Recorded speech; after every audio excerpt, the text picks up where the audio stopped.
Once you're logged in, the Start Learning button has changed to Takeaways.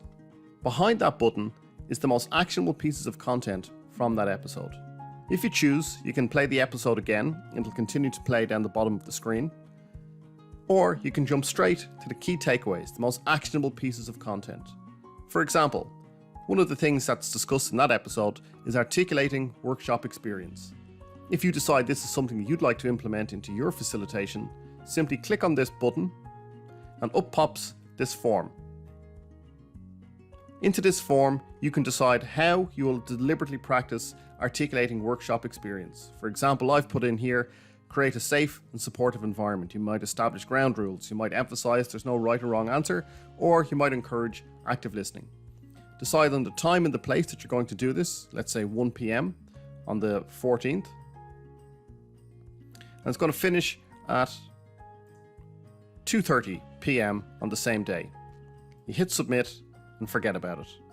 Because you've put in a start time, we will remind you 10 minutes beforehand that this is what you're going to deliberately practice. To see what you've got coming up for deliberate practice, click on My Portfolio.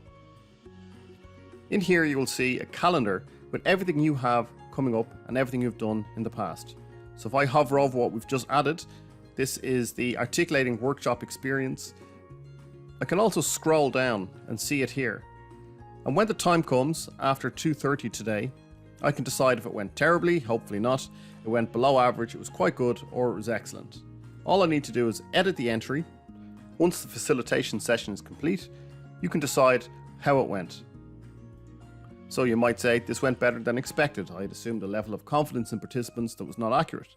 They needed more guidance than I expected, and were grateful for the prompts. So I'm going to say this went excellently.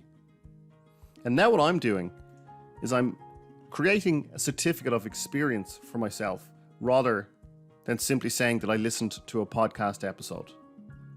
And now I continue to listen to episodes, deciding when and where I will deliberately practice the most actionable content that I've heard from my favorite episodes.